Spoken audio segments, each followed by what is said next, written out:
Hello, everyone out there. Hello, hello. Well, welcome to all of you out there watching today. Welcome to our latest Wellness for You episode. It's Kelly and Michelle, and we have a special guest today. Hi, everyone. My name is Ava. I'm a public health nutrition dietetic intern at Case Western. I am rotating at Neighborhood Family Practice for the month of January, working with Kelly. So I'm studying to be a registered dietitian, and I'm really excited to talk with you all tonight. Welcome. We're talking about resolutions. Yeah. So as we know, the new year has begun. Welcome 2021. And what we know at the top of the year of every year, folks tend to set New Year's resolutions. So what we're here to do today is to help everyone to kind of go beyond the general concept of, or the traditional concept of setting a resolution. And remember, you can use the chat feature wherever you are viewing this to communicate with us. If you have questions as we go, comments. What we'd really like to know, though, up front is what kind of resolutions are you all setting out there? What do you have plans to work on in 2021? Resolutions are interesting because many of us make what we would consider resolutions, but not many of us keep them, and there's some issues with resolution making. In addition to letting us know what kind of resolutions you've made, can you give us an idea of what you think the top resolutions are? And if you have ever seen any of our sessions before, we do give away prizes for participation. So again, utilize that chat box. Let us know answers to some of these questions and just comments. And every time you comment or answer a question, your name goes into a drawing to win prizes. So pull out that device, get on that chat box, let us know what kind of resolutions you're making. And then also, if you guys can guess the top 3 resolutions that most people make, let us know what you know.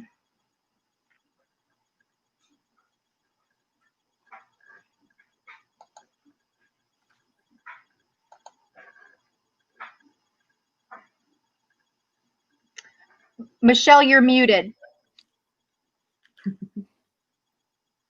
Well, technology. Well, while we're waiting on folks to respond via the chat to answer that trivia question, we just wanted to expand a little bit more as we're waiting on folks to chime in what they believe the answer to this question is.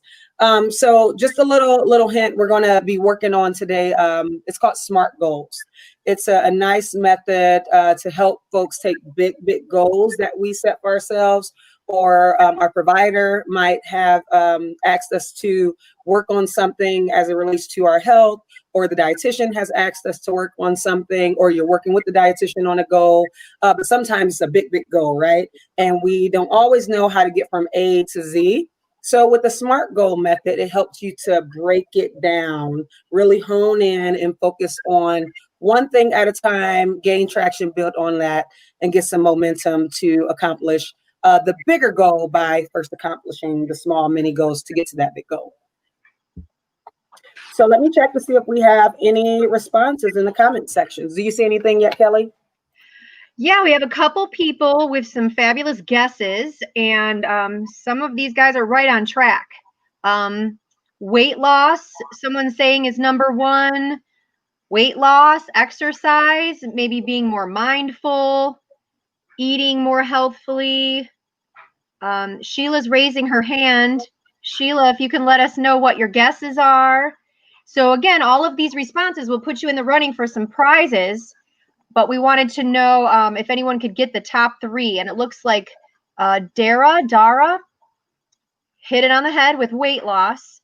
According to a study by the Journal of Clinical Psychology, the top 3 resolutions are to diet or eat healthier, Exercise more. So someone did say that too. Oh, Dara said that too.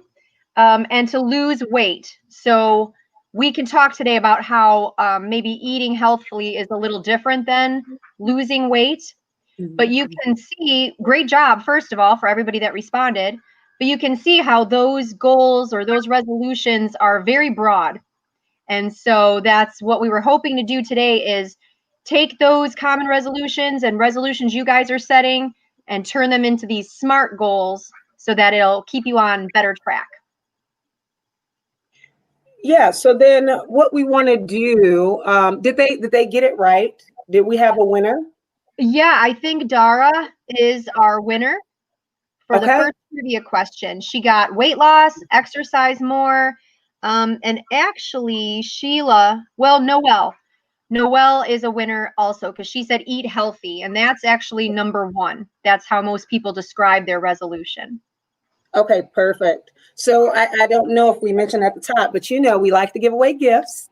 We like to give away some great wellness gifts to help you along in your journey. So as we go through and hit you with these trivia questions, you guys will be gifted with some nice wellness materials to help you as you are on your journey of accomplishing your SMART goals. So congratulations, Noelle.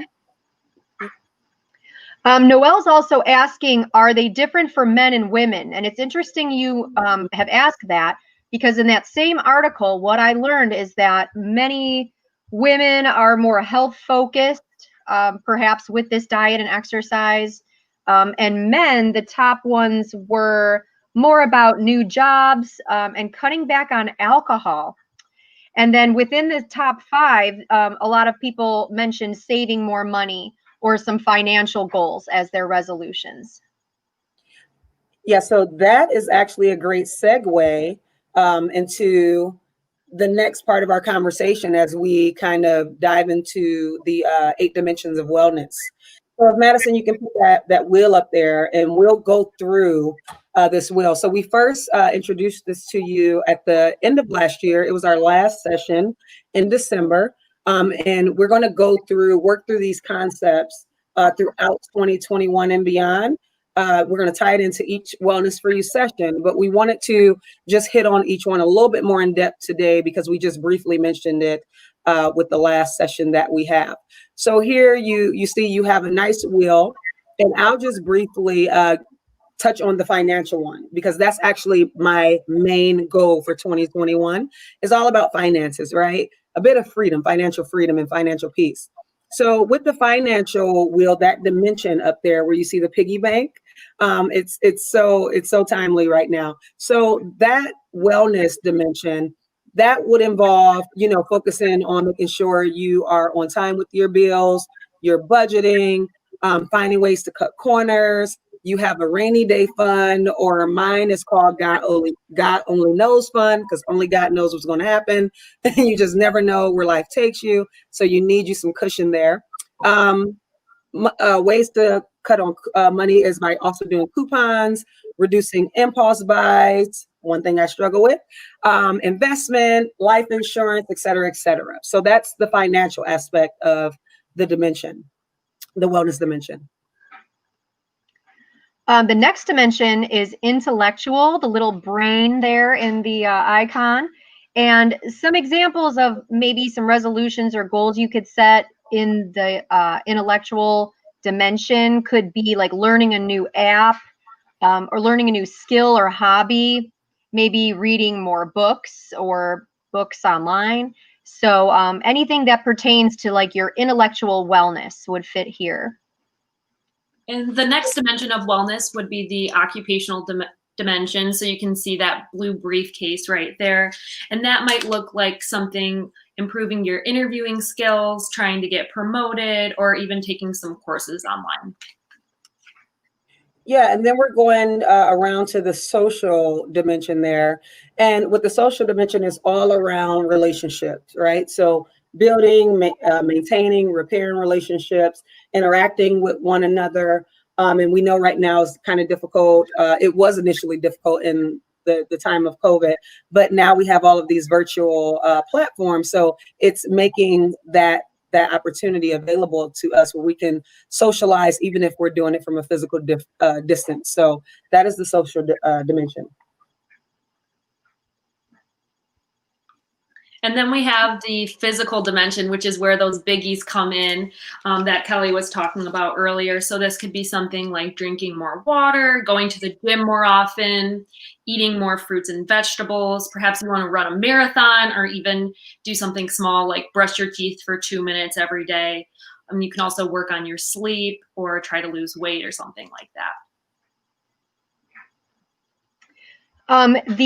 The environmental dimension can apply to anything that is healthy for your environment. So we were thinking like maybe organizing a room in your house or your closet.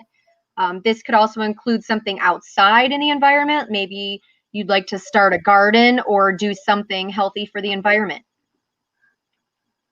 Yeah, and then we are at the spiritual dimension of wellness, and with spiritual, it's all around providing us with a system or systems of faith, beliefs, values, ethics, principles, and morals.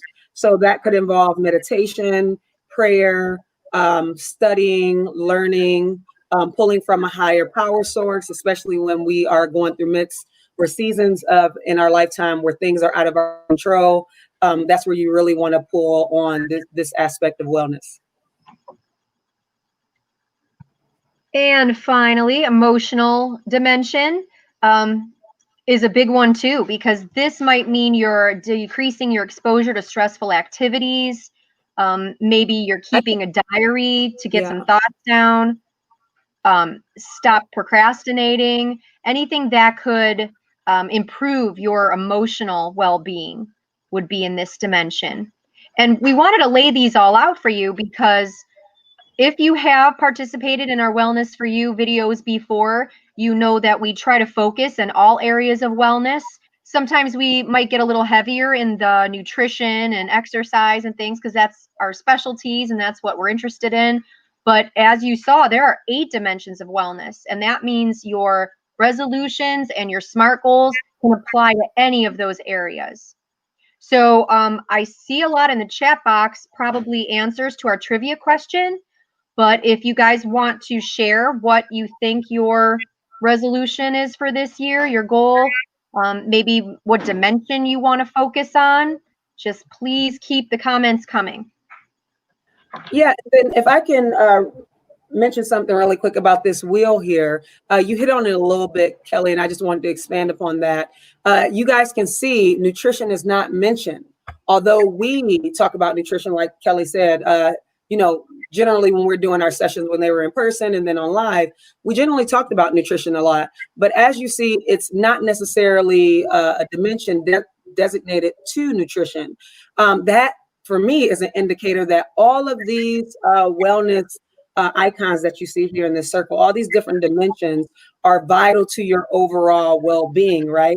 So it's not just nutrition. We tend to focus a lot on that, but we have to focus on all these other dimensions because they in turn impact our ability to choose the more nutritious foods, to consume them in a way where it doesn't create more stress and inflammation in our systems and causes more problems down the line.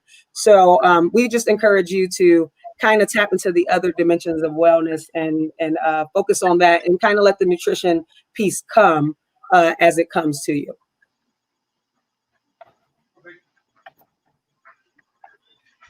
So I'm not seeing any new resolutions, but I think we have another opportunity for a trivia question.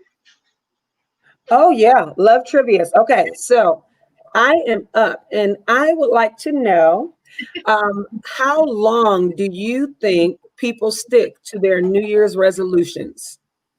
How long? What time frame? It could be days, weeks, months. Go ahead and put in the chat section, the comment section. Let us know what your guess is. How long do people stick to their New Year's resolution? Madison saying hopefully a whole year. I agree with that, as long as possible. Yeah. Let's see. Getting any responses? 3 weeks, 6 to 8 weeks. And I think this is important to know, this little statistic, because what we're talking about today, turning these resolutions into SMART goals, the object here is to make it a more manageable goal that you're more likely to stick with longer. The more vague and broad your goal is, or your resolution is, I think it's a lot easier to kind of give up on it sooner because there's not a lot of direction or details there. So hopefully today will help you come up with some details and ways that you're going to stick with it longer than the average. Yeah, and speaking of the average, I was looking to see if we have more responses, but so far I'm seeing Madison a year, 3 weeks, 6 to 8 weeks, 1 week, and 3 months. So 1 week is really short, and we hope people stick to it longer than that. But based on the finding of the study that Kelly located, it says that more than half of the individuals who set a New Year's resolution fail before the 31st of January. So that means on average, 46% are successful at accomplishing the New Year's resolutions that they set out with at the top of the year on January 1st. So that's not a terrible number, but it is less than half. So if you're thinking about school, 50% and below is a failing grade, right? So we want to come today to kind of assist you all to kind of boost that percentage up where it's closer to 80, 90%. I'm a big A-B type person. So 80 to 90% of folks who set out a goal actually accomplish the goal they set out for at the top of the year, whenever you choose to set this goal. It does not have to be the first of the year. It can be whenever you're ready. So we want to dive in a bit more with the SMART goal planners that we're going to break down for you all. We're going to go one by one, show you how we have selected goals for ourselves throughout the year and how we're going to break them down into realistic steps that we can achieve and stick to throughout 2021. Thanks to everyone for participating too. It looks like Noelle may have gotten the closest to kind of the answer there. She must have studied this topic ahead of time, huh? As usual, all the references that we're making, the resources should be available somewhere where you're viewing this. There will be a SMART goal planner that you are welcome to download and use. We're going to show you that in just a second. And there is an additional handout that talks a little bit more about what we're talking about today. But those resources, as well as a recording of today's session, will be on our YouTube channel, on our website, and of course on Facebook. Yeah. So we're gonna dive in. Kelly, you're gonna lead us off with your goal, and then Ava will go, and then I will go. So the format will look a little different, but you guys hang on. And we'll get this all started, and we're just going to go through the goals while Kelly is doing her goal. If you guys want to put in the comment section a goal that you would like to aim for throughout 2021, whether you already set it or if, by us going through the dimensions of wellness, if something kind of clicked for you and sparked for you and you wanted to address that dimension of wellness, just briefly put in there. You don't have to go through your full goal because we're going to help you walk through it, but we'll select a few out of the chat box and help you walk through that goal. So as Kelly do her thing, go ahead and chime in the chat section. Okay, can we see the first goal setting sheet, please? All right, so this is what you're going to find as a downloadable document. This is just a place that you can write down your goals and make them SMART. And by making them SMART, what we're talking about is following this SMART.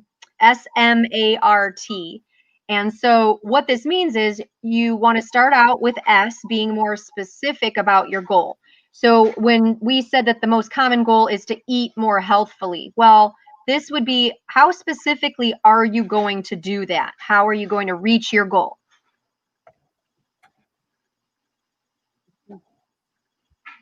And then measurable, we're really getting at like some type of number. Think about when you're measuring things in the house or when you're cooking, some type of tangible number that's going to hold you accountable. So measuring how much or less of whatever you're going to aim for, how many. So if it's a number, a digit, measurement, whatever time frame, that's what we're talking about when we have that M, measurable. And then the A stands for achievable. So you can think of what resources you will need to make this happen, or is the goal realistic? So you don't want to say you're going to sleep 12 hours a night if that's not realistic with your schedule. And you can also make a plan for what sort of tools you'll use to make sure you achieve your goal. And then relevant means, how is this goal important to you? Almost like, what are the reasons that you chose this as your resolution or your goal? And then lastly, we have timely. So what is your target date? How far out? How soon is it? Put a time on it. If you're doing something so many times a week, what day of the week are you going to focus on for that goal? So really be as specific with time as possible. Again, an accountability factor there. And when researching this, the professionals that deal with these SMART goals all the time also had some other things to keep in mind. Just think about, what did you try to accomplish last year? Maybe you can segue off of something you already started working on. Also, if you get off track, which happens, just get right back on track. Don't give up. Don't get discouraged. And don't put it off. Just try to get right back to your SMART goal. And then also think about like who can help you with this. Maybe in the A section would be a good place to just list someone that can hold you accountable to this goal, or that you can reach out to if you need a little support. And finally, if there's any way that you can make these more automated, that's the thing right now. Everybody's keeping apps on their phone and lists on their phone. Setting alarms on your phone or your devices sometimes is really helpful, like to keep you on track. And I know Ava researched some apps that are available that can help you with these SMART goals too. Mm-hmm. Yeah, we looked at 2 apps that can help you keep track of your SMART goals. So the first app that we tried out was Strides, and it actually characterizes your goals by some of the dimensions of wellness. They don't line up perfectly, but you can identify your goal as being part of your health journey, your fitness journey, productivity, chores, relationships, business, or you can customize your own category. You can also set specific goals so for example, you want to do something 1 time per day or several times per week. You can put in those specific numbers to make sure your goal is measurable. And you can also set reminders for the specific time of day. So if you want a reminder every day at 4 p.m. to remind you to get your day, to get your goal in for the day, you can set that. And it also provides the opportunity to track your goals. So it gives you a calendar with red or green days so you can see how far you've come and track your progress. And then Way of Life is a really similar app. They're both great. It also allows you to set reminders and to set your specific goals. But instead of a calendar, it provides a bar chart for your progress. So we just encourage you to try either or both of those out. They're really good ways to, like Kelly said, automate when possible. And maybe that can be your support system in addition to the people in your life. Yeah, so that's great, Ava. Great information, great apps. I'm definitely going to download the Strides one. I saw that when you pulled that up, and it looks very, very user-friendly and engaging, and that accountability factor is crucial. So thank you for finding those and making those available to our participants here. So we're going to dive in now, and Kelly's going to go to her goal, walk us through it. And then we'll just go ahead and do a round robin of all of our goals. And just a reminder, go ahead and put in the chat what kind of goal you want to have for this year, just something that's been pulling at you. And Ms. Sheila, I see your response and I resonate with you. I connect with that response because in certain areas of my life, I'm just trying to survive. Okay, some areas I want to thrive in, some areas I just want to survive in. And my biggest area is wanting some sleep. Okay, so I connect with you with that response that you put in. Kelly. All right. So, in the emotional dimension of wellness, I was thinking that that's where I wanted to focus. And so, my goal is to be more mindful and more specifically to stop procrastinating. But even by saying be more mindful and stop procrastinating, that's still pretty broad. So, hopefully, you can see here on your screen how I've made this into more of a SMART goal. I started out with getting more specific. I'm going to be more mindful by keeping a gratitude journal and making a to-do list. So for me, this is like old school journaling, writing it down, making this to-do list so that I'm not so scatterbrained and kind of ending the day feeling like in 10 different directions and what did I accomplish today? So the way I'm going to do this is by journaling. And I'm going to do it each night before bed. And that's how I'm making it measurable, because in your goal, you want to say, how do you know you're having success? How do you know you're making progress? Well, I'm going to journal every night before bed. So if I can do that more often, I'll just be more successful at this. And then achievable. I think it's definitely achievable for me. I have a calendar, again, old school calendar, that I'm going to use for this journaling activity and my to-do list. And so really the only resource I need is that calendar and a pencil. Relevant. This is relevant to me because, like I said, I feel like a lot of times I'm ending my day feeling a little overwhelmed with everything I've got going on. And so I just want to streamline my to-do list so that I can cross things off my list and feel good about what I accomplished that day. And then I also want to create more time to do my me stuff. And I feel like if I can accomplish all my tasks by a certain time of the night, then I can have my me time maybe in the evening. So that brings me to my target date. And I mean, this is something that I could see doing forever, probably. But I am going to set the timeline for myself that I want to accomplish this to-do list each night before dinner, before bed, so that I can focus on what I'm doing and not be worried about tomorrow's things.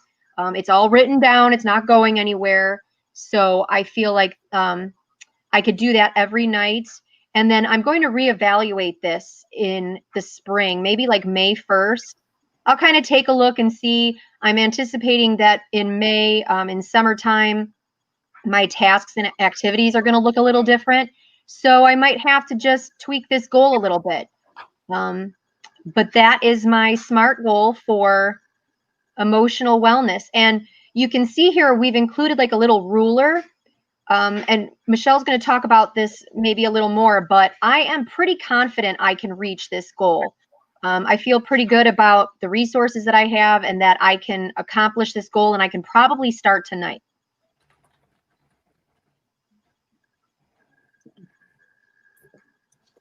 All right, so that was an amazing goal, Kelly, and I'm going to piggyback off of that in my own personal life.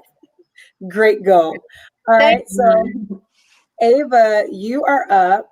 There was one individual in the chat section that said that they really liked that goal that you had, and it seems like from what I heard that they might want to kind of take that on a little bit as well. So feel free. You can always reach out to have an accountability partner with Kelly. And just email us or be on our Wellness for You Facebook group, ask questions, and we can help you guys along throughout 2021. All right. So Ava, you are up. All right. So my 2021 goal is to sleep more. I definitely fell into that 8% or did not fall into that 8% of people last year. This resolution, I'm trying again. So, but hopefully this year I'll be able to do it because we're setting that SMART goal. So instead of just saying I want to sleep more, I'm going to be a little bit more specific about how I'm going to get that goal. So I'm going to start, I want to sleep deeper. I want to instill habits that will help me to sleep deeper and longer. So that might look like reading before bed, staying off technology, and limiting caffeine in the afternoon. And it also should be more measurable. So I want to sleep at least 7 hours per weeknight. So I'm not trying to set this goal on the weekends. I recognize that I have a life, but outside of work, but I want to just try this on the weekdays. So I'm going to turn off my computer and phone by 8:30 p.m. So, and what makes this achievable? So part of the thing is I'm not setting this goal for every single day of the week, just the weekdays where I have to be at work the next day early. And also, I'm not saying I want to sleep 10 hours a night, like I kind of talked about earlier. 7 hours per night is more realistic for my lifestyle right now. And I also specified some resources that I could use to help me sleep. So books can help me wind down at the end of the day. So I got a Cleveland library card. I just moved to Cleveland, so I switched that over. I can use YouTube for some free soothing music, and then find some drinks to replace coffee in the afternoon. And I know exercising can help me feel tired at night.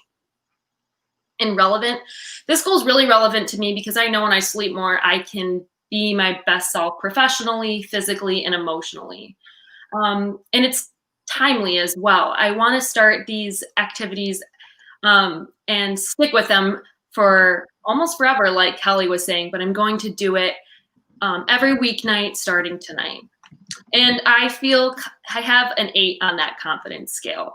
So I'm pretty sure I can do this. I've been doing a fine job so far, but I know life happens and I'm in school. So if I have a paper that's due at midnight, I'm probably going to break that goal every once in a while, but hopefully I can get there at least 80, 90% of the time, like Michelle was saying, A's and B's.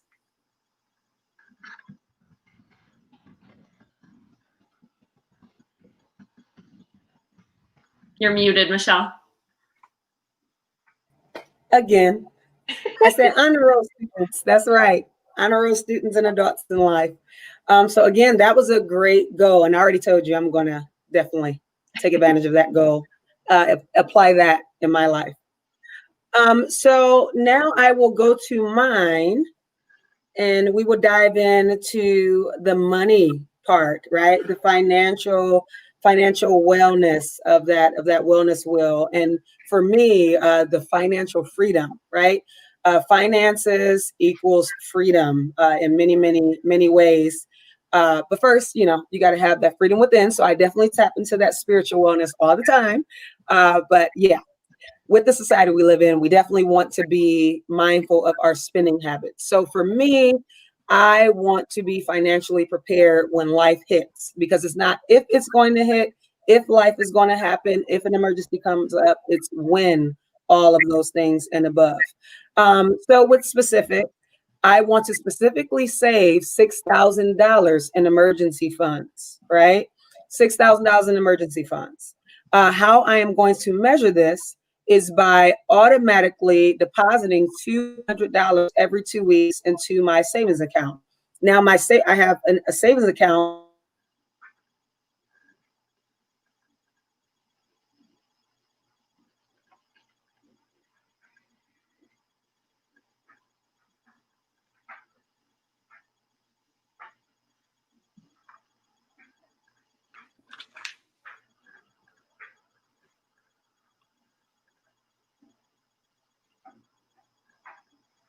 I'm not sure what happened to the sound. If anyone can hear me talking, this is Kelly, but Michelle, I think we may have lost your sound.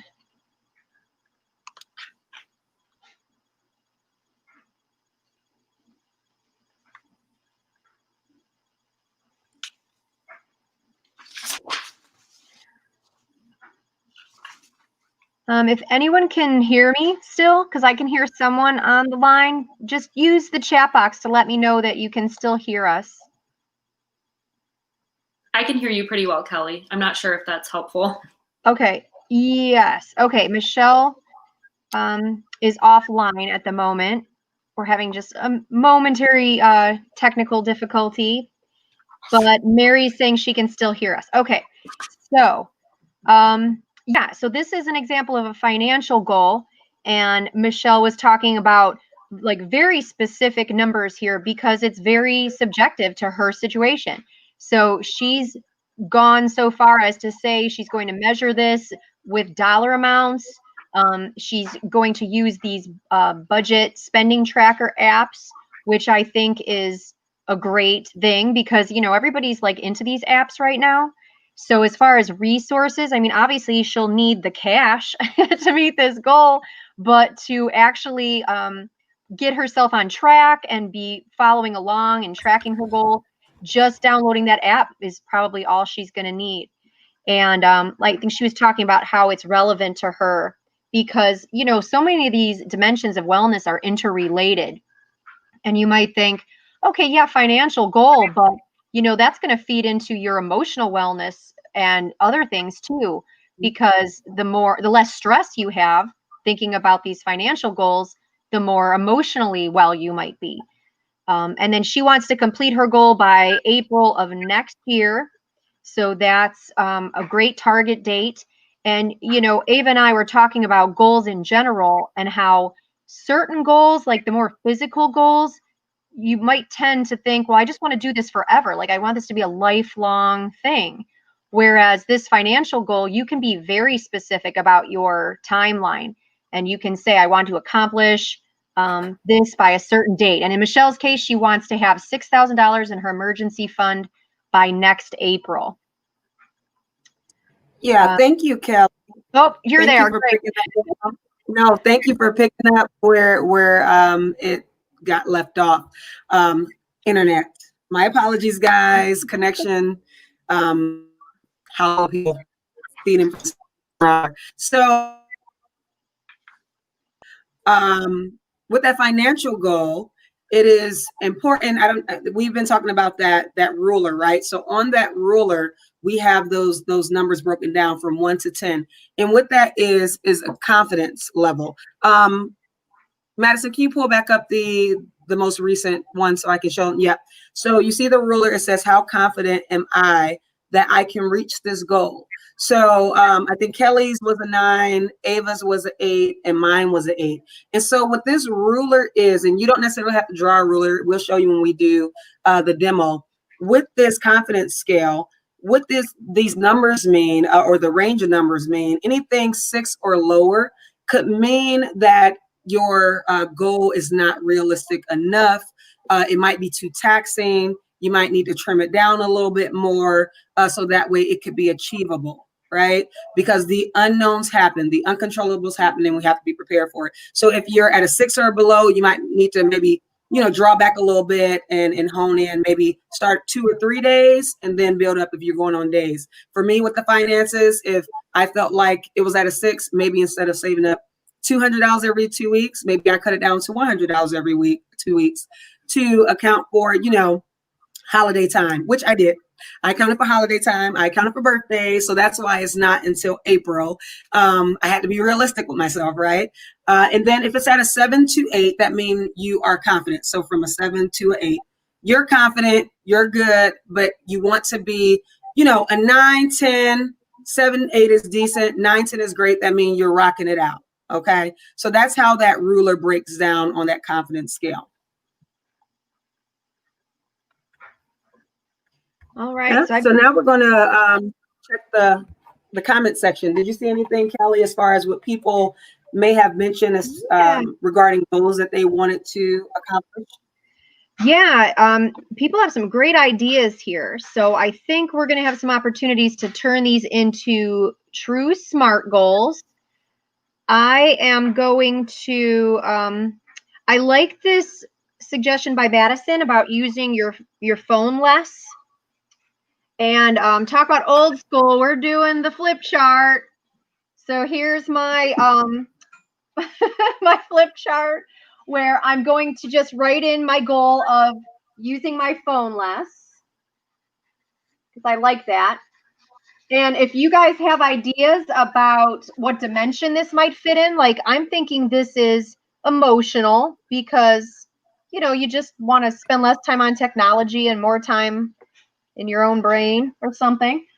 This could be physical, like not physically on the phone often. Let me move over a little bit. This could be, this could be a lot of things. This could be even physical because there's all these studies about like not having a screen and the blue light and all that. So if your goal is to use phone less, you can see how this is a little broad. what does that mean? How much are you using your phone now, and how much less are you wanting to use your phone? So specifically, let's see, I might say I'm going to only use my phone for a couple hours a day. Like I'm going to set a hard and fast time limit. How does that sound, guys? What do you think about specific using my phone less?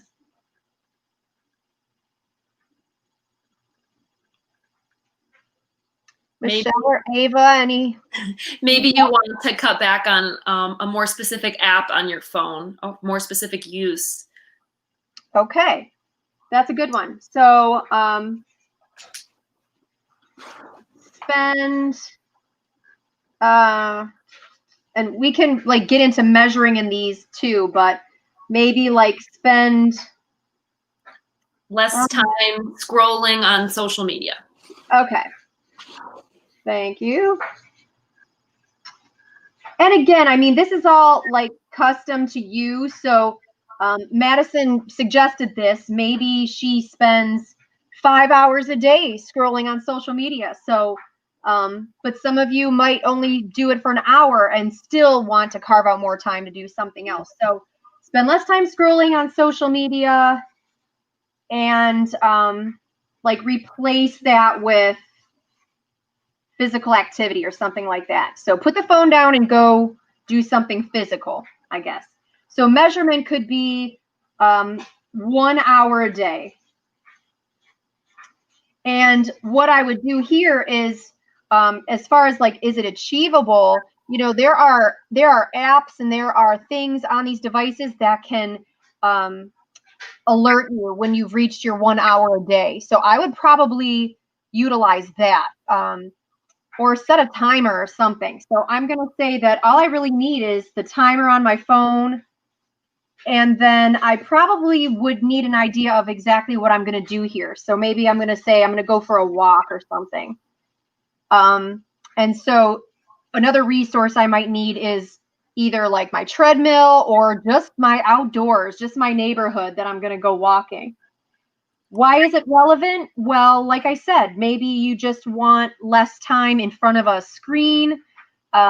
Maybe you want more time to do other things and you realize that you're spending too much time doing this and that you could turn that into more valuable time or more productive time. So I just want to be more productive and feel like I have more time to do things. You know, a lot of times when I'm talking to people about things they want to accomplish, they're like, I just don't have any time. And so we'll talk about, well, how much time do you spend like on your phone or on social media? And, you know, all that time could be spent doing something else. So, and then timeline, I might say that I want to be at this 1 hour a day, like soon, maybe by like the end of February, and just kind of see how it goes. I'm giving myself to the end of February to continue to meet this goal where when my timer goes off, I'm done, I put it down, and I take a walk. So there you go. We just smartened it up a little bit. That's a great SMART goal, Kelly. Does anyone else have any other goals that they want to put into the chat? Or do you see any in the chat, Kelly, that I'm missing? Let's see. Someone, like going off of my goal, talking about more relaxation and meditation. So that could fall under the category of mindfulness. Okay.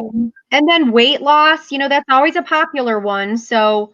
All right. Well, I can go ahead with my little SMART planner. Maybe we'll talk about weight loss since mindfulness can be similar to what Kelly was talking about. All right. See if you can see that. So maybe your goal is weight loss.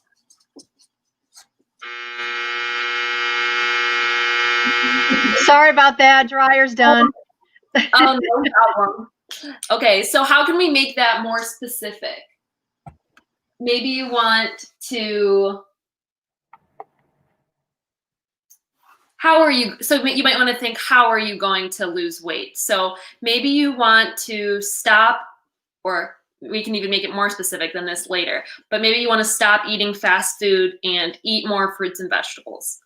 So I'm going to do a little arrow, more fruits and vegetables, and then less fast food.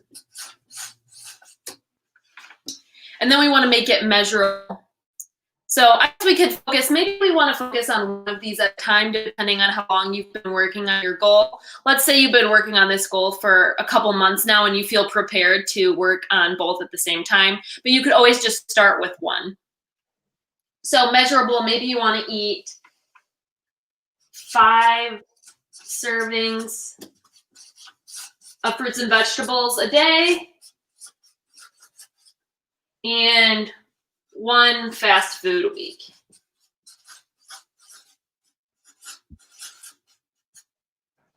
And then achievable. So how are you going to achieve this goal?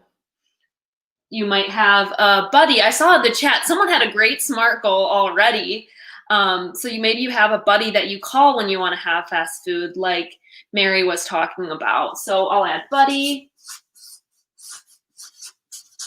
And then do you have the resources? So maybe you take a different drive home, so you're not passing by McDonald's and you're just so tempted to get into that drive-through.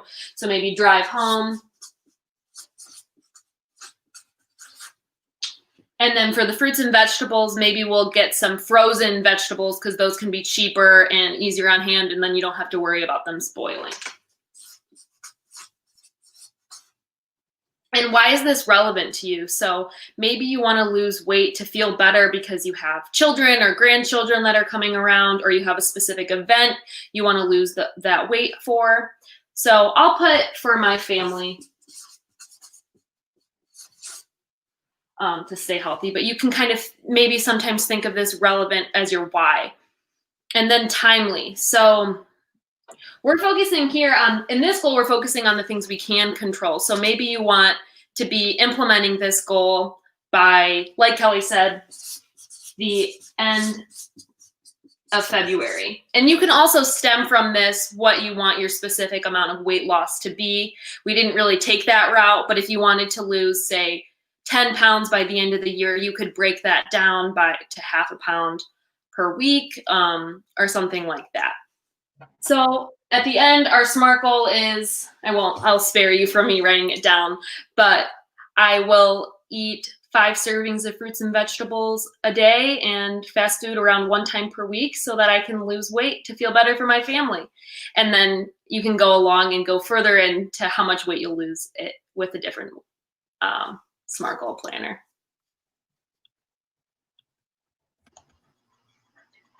Yeah, that's a good one. I really like how you utilized like things that we know could generate some weight loss, but that are just like healthy eating habits in the first place. So taking the focus off like the number on the scale, which could be very frustrating, and more on like your behaviors, what you have control over. Like you said, I can eat more fruits and vegetables, eat less fast food, probably do the same at the same time. So that was great. Yeah, I really like that SMART goal that you broke down, and you were able to pull from different areas in folks' lives that could impact weight gain or weight loss. So that was really good. That was an all-around goal, SMART goal. So that was really good. So I was looking in the comment section to see if we could at least do one more. Let's see, definitely losing weight to be alive longer and more active with my kids. Excellent. That's the most important why. All right. So let me think. Where else can we pull from? Kelly, you did journaling. We've already did financial. We did weight loss. We've done.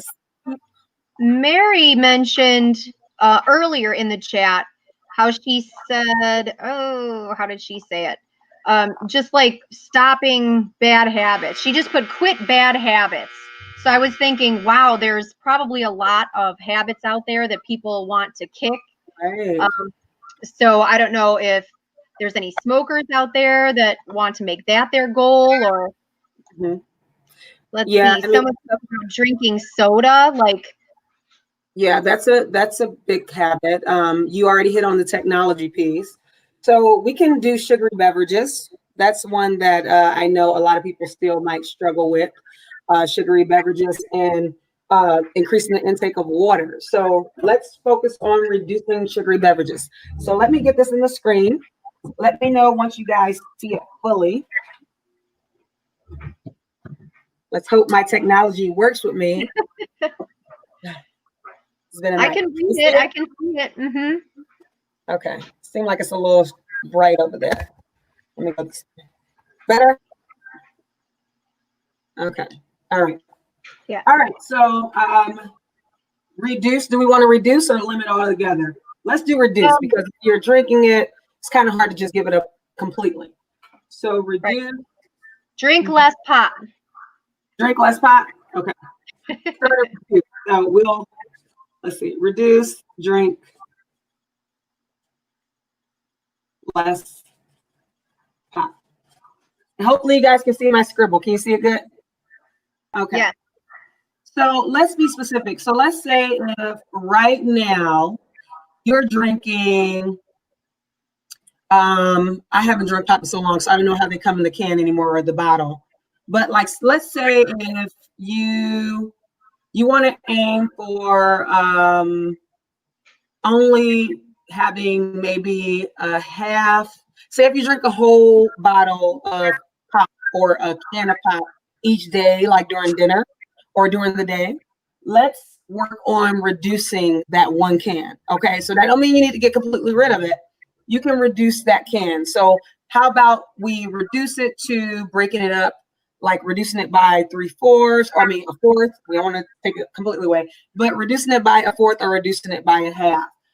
Because just from my experience, going from sugary beverage to none, we can have some withdrawals. So let's go from a full can or a full bottle to, let's go with the half, okay? Because we do want to make an impact and kind of change our taste buds. So we're going to aim for only drinking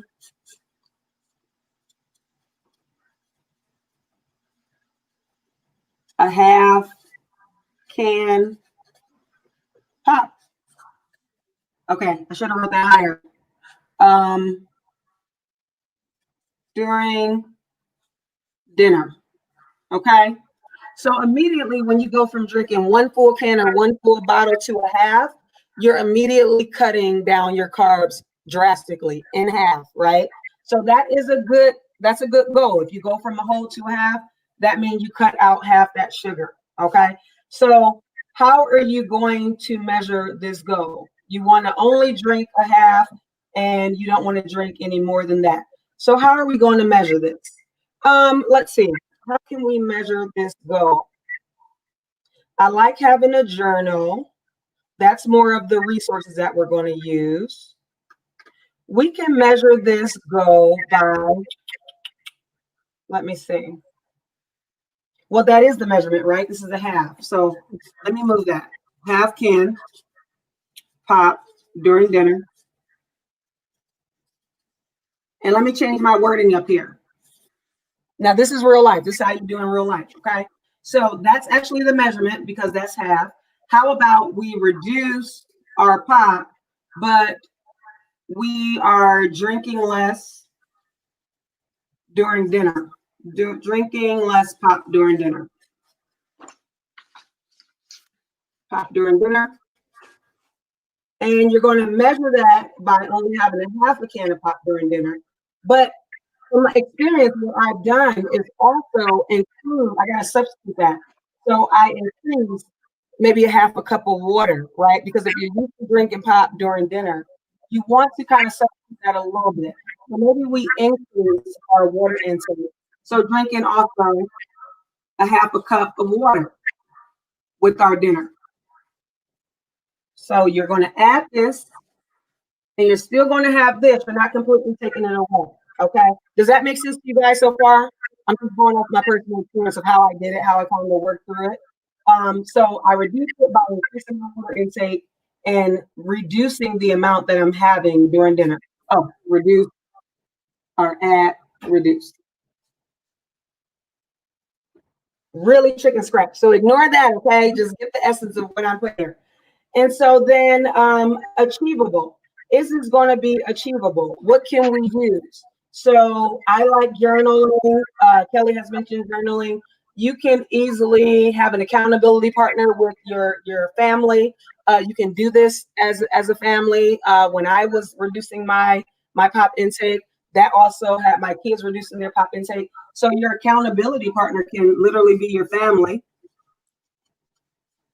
And your tool that you can use is a smaller cup, okay? Just like we go from when we're talking about the plate, we're shrinking the plate size, so then you only have what you need on there. You have a smaller cup. So if you usually have a bottle, take that bottle, crack it open, or the can, crack it open, and pour it into a smaller cup. So I forgot the measurements of a can or a bottle. So let's just say a 4 to 6 ounce cup, instead of the 8 or 10 ounce, right? So again, that's reducing that in half. Okay. So your family is accountability. You can measure it by the side, or the tool you can use is a 4 to 6 ounce cup to keep track of that during your dinner. And then, is it relevant? I would say this is extremely relevant because it reduces your carb intake. That means it is improving your blood sugar level, and it can help your overall wellness. So wellness,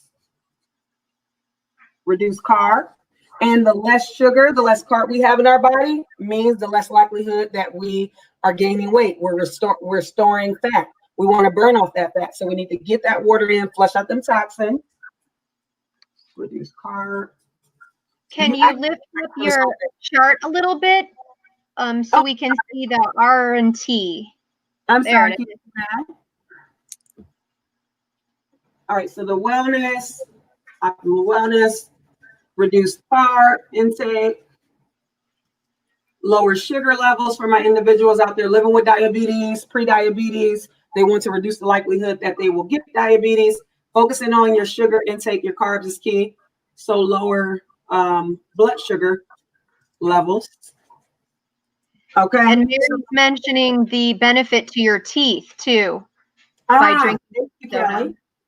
Thank you, Kelly. So with sugar, it messes with the enamel, right? So healthier teeth.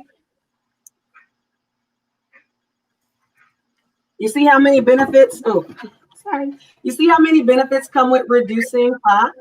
That's a lot of benefits. So, and that's just half.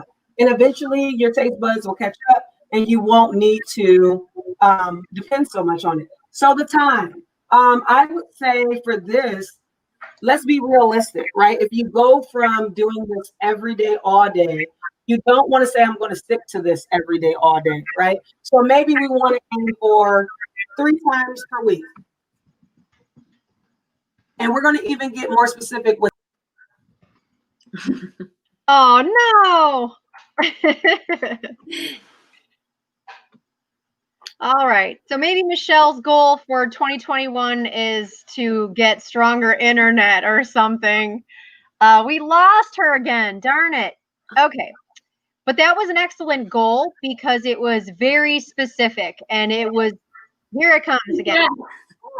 Yeah. I was still, my apologies. We're wrapping this up, but 3 times per week, and I'm going to be more specific because I know my weekend is my time to enjoy myself and my mind. So I would say a Monday, Wednesday, and Friday to start off with, focusing on that, right? So try to have only a half a cup of soda at dinner time, Monday, Wednesday, and Friday. So you're really specific here. You got the days of the week, you have the time in the day that you're going to do it during dinner time, and you have the amount of soda that you're going to have, and you're going to replace that other half by water. And it's going to be overall beneficial to your overall health and wellness. So thank you guys. That was a goal that I can speak to personally because I had to give up my Coca-Cola and my Dr. Pepper. And, you know, for all of you, like the majority of people who are establishing weight loss as their goal or eating more healthfully, that's a great example of like a very specific way that you can do that. So Ava mentioned the fruits and vegetables, and we've got less pop. I mean, there's a lot of ways you can go about just losing weight. So hopefully this is starting to make sense, how these goals can be smarter, more specific, more time driven to really keep you on track. Mhm. You know, we're all in different starting places too, like where our mind's at with setting these goals. Sometimes we're really motivated the first day of the year, and then after a while we're like, you know, look at the pandemic and things that are going on. Like maybe your goals look a lot different this year. Maybe you're motivated by other things, and you could be at a different stage of readiness and wanting to meet this goal. So Michelle, can you tell us more about that? Can you guys hear me? Yes. Mhm. Okay. All right. We're going to get through this. Yes. So thank you, Kelly. So what Kelly is alluding to is the 5 stages of change. And with the 5 stages of change, it's broken down, of course, to 5 stages. But that's really getting at behavioral change. And what we're going through today with all these different examples of SMART goals, when you're setting yourself up. Oh no. Well, we have another trivia I question. was gonna say, I think it seems like a good time to do our last trivia question. So, does anyone know the average weight gain during the holidays? You can chat. Leave it in the chat. Yeah, we're thinking that, you know, a lot of people focus on weight loss as their New Year's resolution because they're thinking they gained so much weight over the holiday season. And we're talking about like October through the new year. What do you think is the average weight gain in pounds?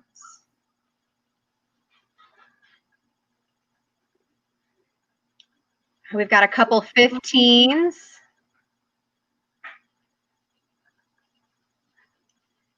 All right, I've heard of the freshman 15. Any other guesses? Those are good guesses.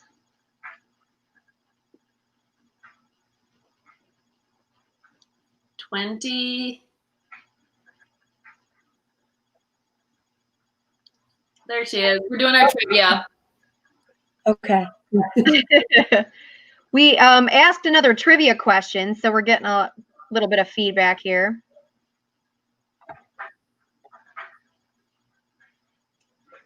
All right. Well, everybody's guessing pretty high. Ava, why don't you give us the answer?